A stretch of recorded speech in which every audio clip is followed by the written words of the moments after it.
Hi, good morning to all. Welcome to my YouTube channel. Today I am going to discuss adverb. This is the one more topic in the parts of speech. This is also very important. Adverb. Before going to adverb, I hope you understood in the previous classes regarding noun and pronoun, even also verb. After that, we have the one more section that is called as adverb. In Kannada, we call it as Kriya Visheshana. So here, adverb, this is the modification of verb. You know very well, verb is an action word that takes an action between noun and pronoun or subject and object. So, ಇದರಲ್ಲಿ ಕೂಡ ಅಷ್ಟೇ adverb ಬರುವಂತದ್ದು this is the modification of the verb. I have given a definition on the adverb. Adverb is a word which is modified or describe the word. So here describe ಅಂದ್ರೆ ವರ್ಣಿಸುವುದು ಅಂತ ಅರ್ಥ. So ಇಲ್ಲಿ ಈ ಒಂದು adverb ಅಥವಾ ಕ್ರಿಯಾ ವಿಶೇಷಣ ಏನು ಮಾಡುತ್ತಪ್ಪ ಅಂತಂದ್ರೆ ಈ ಸೆಂಟೆನ್ಸ್ ಅಲ್ಲಿ ಇರತಕ್ಕಂತ ವರ್ಬ್ ಅನ್ನ ಡಿಸ್ಕ್ರೈಬ್ ಮಾಡುತ್ತೆ, ವರ್ಣಿಸುತ್ತೆ. So that shows the by that describe that indicates the manner of the verb. ಅಂದ್ರೆ how the verb takes an action or ಹೇಗೆ ಕ್ರಿಯೆಯನ್ನು ಮಾಡುತ್ತೆ, ಮ್ಯಾನರ್ ನ ವರ್ಬಿನ ಒಂದು ಮ್ಯಾನರ್ ಅನ್ನು ಏನು ಮಾಡುತ್ತಪ್ಪ ಅಂದ್ರೆ ಕ್ರಿಯಾ ವಿಶೇಷಣೆ ಡಿಸ್ಕ್ರೈಬ್ ಮಾಡುತ್ತೆ. These words give details more on action. So ಹಾಗಾದ್ರೆ these adverbs ಕ್ರಿಯಾ ವಿಶೇಷಣೆ ಏನು ಮಾಡುತ್ತಪ್ಪ ಅಂದ್ರೆ ಕ್ರಿಯೆಯ ಹೇಗೆ ಕ್ರಿಯೆ ನಡೆಯುತ್ತೆ ಅನ್ನುವಂತಹ ಒಂದು ವರ್ಬ್ ಮೂಲಕ ಆ ವರ್ಬ್ನ ಒಂದು ಡಿಟೇಲ್ ಇನ್ಫಾರ್ಮೇಶನ್ ಅನ್ನ ಅಥವಾ ಡಿಟೇಲ್ ಪರಿಪೂರ್ಣವಾಗಿರ್ತಕ್ಕಂಥ ಆಕ್ಷನ್ ಅನ್ನು ಏನು ಮಾಡುತ್ತಪ್ಪ ಅಂದ್ರೆ ಕ್ರಿಯೆಯನ್ನ ಈ ಅಡ್ವರ್ಬ್ ಡಿಸ್ಕ್ರೈಬ್ ಮಾಡುತ್ತೆ. ಅದಕ್ಕೆ ಅದನ್ನ ಏನಂತ ಕರಿತೀವಪ್ಪ ಅಂತಂದ್ರೆ ಕ್ರಿಯಾ ವಿಶೇಷಣ ಅಂತ ಕರಿತೀವಿ ಅಂತ. ಸೊ ಹಾಗಾದ್ರೆ ದಿಸ್ ಅಡ್ವರ್ಬ್ ಆರ್ ದಿಸ್ ಕ್ರಿಯಾ ವಿಶೇಷಣ ಅಥವಾ ಕನ್ನಡದಲ್ಲಿ ಕ್ರಿಯಾ ವಿಶೇಷಣ ಅಂತ ಕರಿತೀವಲ್ಲ. So by the through the example we can see how the adverb describe on the verb. So here we have some a certain example. My cat eats slowly. So this is called as slowly is the adverb. So how can we find out the adverb? By the adverb in this sentence we can ask question ourselves. It means my cat eats slowly. How the my cat able to eat the food? ಹೇಗೆ ತಿನ್ನುತ್ತದೆ? That eats slowly. How does cat eat food? The cat eats food slowly. So ಹಾಗಾದ್ರೆ ಇಲ್ಲಿ adverb ಅನ್ನ ಗುರುತು ಮಾಡೋದು ಹೇಗಪ್ಪ ಅಂತಂದ್ರೆ ನಾವು ನಮಗೆ ಏನ್ ಮಾಡಬೇಕಪ್ಪ ಅಂದ್ರೆ ಈ ಸಬ್ಜೆಕ್ಟ್ ಅನ್ನು ಇಟ್ಕೊಂಡ್ಬಿಟ್ಟು ಪ್ರಶ್ನೆಯನ್ನ ಮಾಡ್ಕೊಂಡಾಗ ಆಟೋಮೆಟಿಕ್ಲಿ ನಮ್ಗೆ ಏನಾಗುತ್ತಪ್ಪ ಅಂದ್ರೆ ಆನ್ಸರ್ ಬರುತ್ತೆ. ಆ ಆನ್ಸರ್ ಏನಂತ ಕರಿತೀವಪ್ಪ ಅಂದ್ರೆ ನಾವು ಅಡ್ವರ್ಬ್ ಅಂತ ಕರಿತೀವಿ ಅಂತ. You can see here my cat eats slowly. ಇಲ್ಲಿ ಮೇನ್ ವರ್ಬ್ ಇದೆ. ಆಫ್ಟರ್ ದಟ್ ಏನ್ ಬಂದಿದೆಯಪ್ಪ ಅಂತಂದ್ರೆ ಅಡ್ವರ್ಬ್ ಬಂದಿದೆ. ಈ ಅಡ್ವರ್ಬ್ ಏನ್ ಮಾಡುತ್ತಪ್ಪ ಅಂದ್ರೆ ಈ ಮೇನ್ ವರ್ಬ್ ಅನ್ನುವಂತ ಈಟ್ಸ್ ಅನ್ನು ಏನ್ ಮಾಡುತ್ತಪ್ಪ ಅಂದ್ರೆ ಡಿಸ್ಕ್ರೈಬ್ ಮಾಡುತ್ತೆ, ವರ್ಣಿಸುತ್ತೆ ಅಂತ.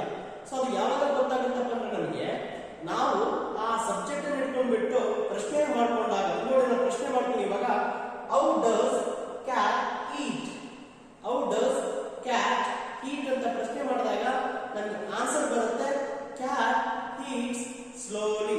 That is called as a adverb. Again we have the one more example. The eagle speaks clearly. ಇಲ್ಲಿ ಸ್ಪೀಕ್ಸ್ ಅನ್ನುವಂಥದ್ದಿದೆ, ಕ್ಲಿಯರ್ಲಿ ಅನ್ನುವಂಥದ್ದು ಅಡ್ವರ್ಬ್ ಇದೆ. ಈ ಅಡ್ವರ್ಬ್ ಏನ್ ಮಾಡುತ್ತಪ್ಪ ಅಂದ್ರೆ ಸ್ಪೀಕ್ಸ್ ಅನ್ನುವಂತಹ ಕ್ರಿಯಾಪದವನ್ನು ಏನ್ ಮಾಡುತ್ತೆ, this adverb describe the word called speaks.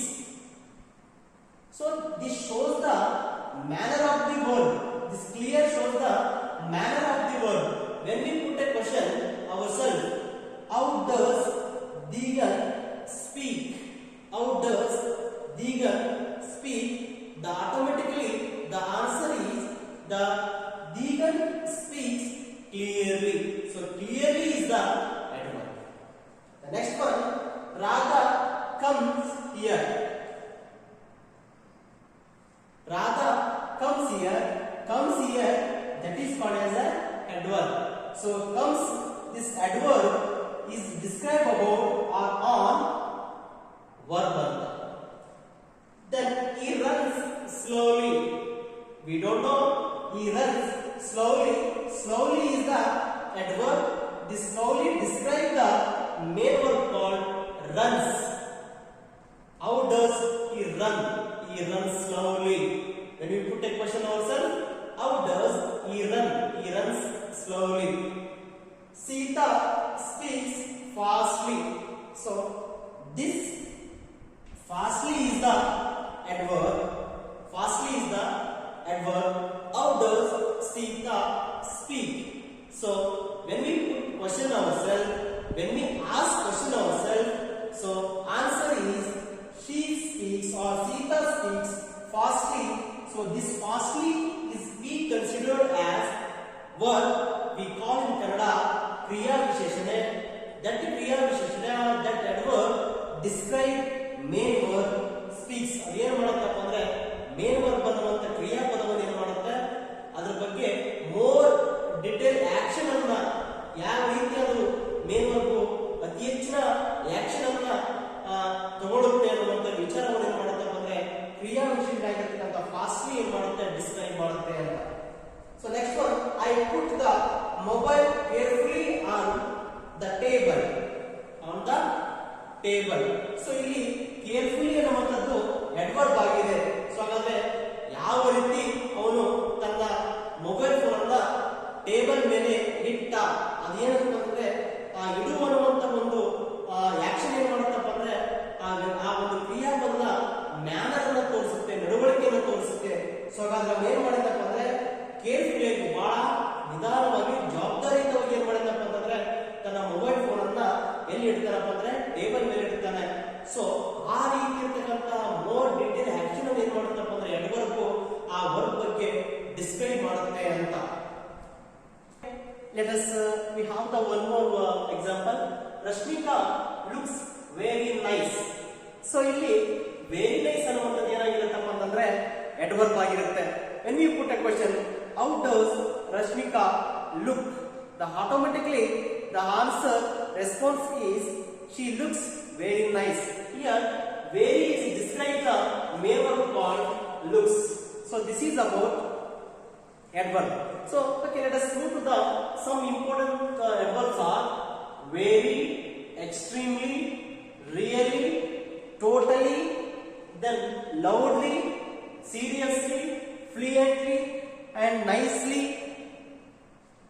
Then some loudly ಆಗಿರಬಹುದು. ಈ ರೀತಿ ವರ್ಡ್ಸ್ ಏನು ಮಾಡ್ತಾವಪ್ಪ ಅಂದ್ರೆ ಇನ್ನೂ ಅತಿ ಹೆಚ್ಚಿನ ರೀತಿಯ ಅಡ್ವರ್ಬ್ಗಳಿದಾವೆ. ಸೊ ನಾವು ಈ ಅಡ್ವರ್ಬ್ ಏನು ಮಾಡುತ್ತಪ್ಪ ಅಂತಂದ್ರೆ ನಾನು ಹೇಳಿದ ಹಾಗೆ ಇದು ಡಿಸ್ಕ್ರೈಬ್ ಮಾಡುತ್ತೆ. ಯಾವುದನ್ನಪ್ಪ ಅಂತಂದ್ರೆ ವರ್ಬ್ ಅನ್ನ ಡಿಸ್ಕ್ರೈಬ್ ಮಾಡುತ್ತೆ ಅಂತ. So this is about adverb. Now we have the one more word in the parts of speech, that is called as a adjective. Adjective ಅನ್ನು ನಾವು ಏನಂತ ಕರಿತೀವಪ್ಪ ಅಂದ್ರೆ ಕನ್ನಡದಲ್ಲಿ ಗುಣವಾಚಕ ಅಂತ ಕರಿತೀವಿ ಅಂತ. ಸೊ ಹಾಗಾದ್ರೆ ಇಲ್ಲಿ ನಾನು ಹೇಳಿದೆ I said in the form of adverb. Adverb describe the verb, but here adjective is different. We call in Kannada the adjective is gunavachaka. ಗುಣ ಅಂತಂದ್ರೆ ಕ್ವಾಲಿಟಿಯನ್ನು ಹೇಳುತ್ತೆ ಅಂತ. ಅದು ಕ್ವಾಂಟಿಟಿ ಮತ್ತು ಕ್ವಾಲಿಟಿ ಅಂತ ಕರಿತೀವಲ್ಲ ಹಾಗೆ. adjective ಗುಣವಾಚಕ ಏನ್ ಮಾಡುತ್ತೆ ಇದು? what is the importance of adjective? This adjective, this is the set of words. ಇದು ಒಂದು ಶಬ್ದಗಳ ಸಂಗ್ರಹ.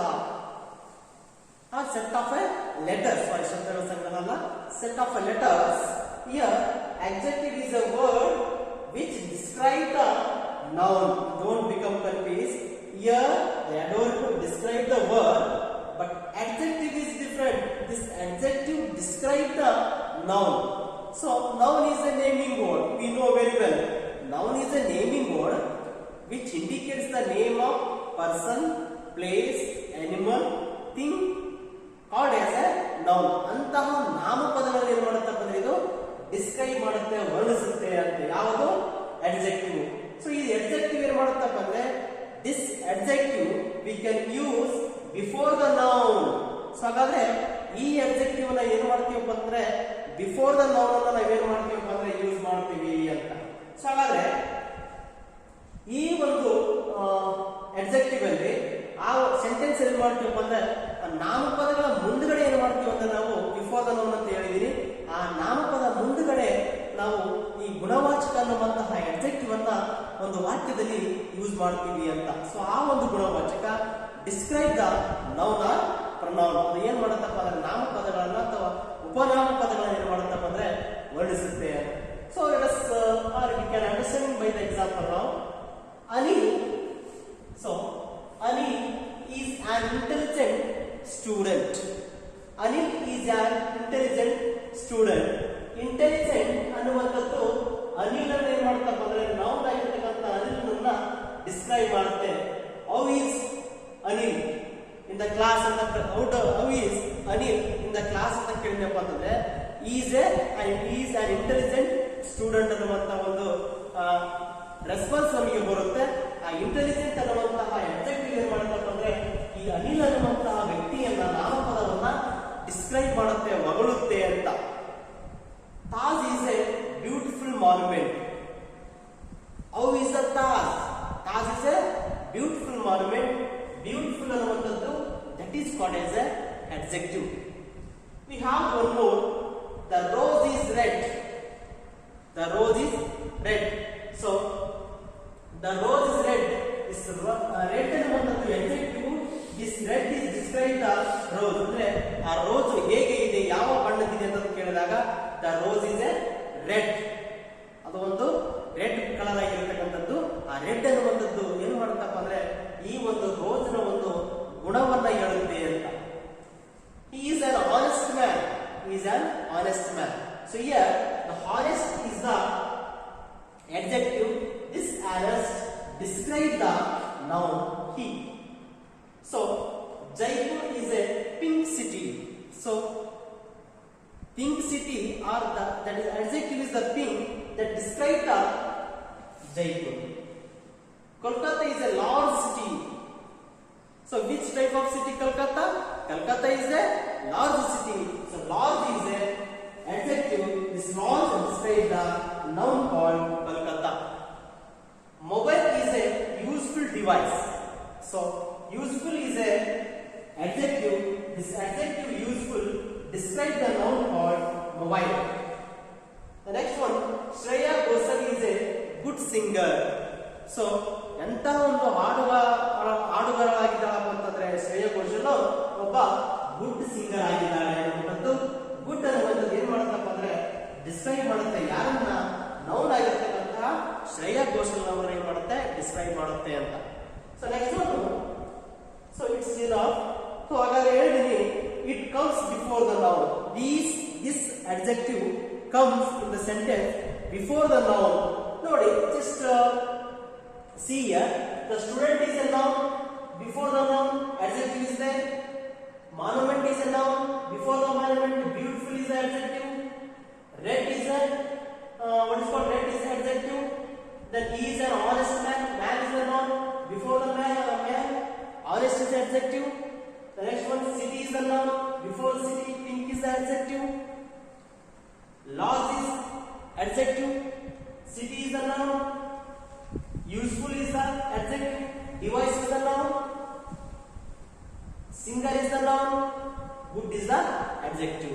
So this is about the brief discussion on the adverb and adjective.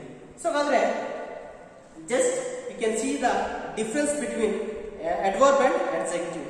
So adverb only describe the verb. Adverb ಏನು ಮಾಡುತ್ತೆ, verb ಅನ್ನು describe ಮಾಡುತ್ತೆ. This adjective describe the noun, and then this adverb comes after the verb. So this adverb comes after the noun. Verb. ನೋಡ್ರಿ ಎಲ್ಲ sentence ಅಲ್ಲಿ to see here after the verb ಆಗಿ ಏನಾಗಿದೆಪ್ಪ ಅಂದ್ರೆ adverb ಇದೆ ಅಂತ. But here adjective ಏನು ಮಾಡ್ತಪ್ಪ ಅಂದ್ರೆ before the noun ಏನು ಮಾಡ್ತೀವಿ ಅಂದ್ರೆ adjective ಅನ್ನ ಯೂಸ್ ಮಾಡ್ತೀವಿ ಅಂತ. So this is brief information about the adverb and adjective. So I will continue in the next class the rest of the content in the parts of speech. Anyway.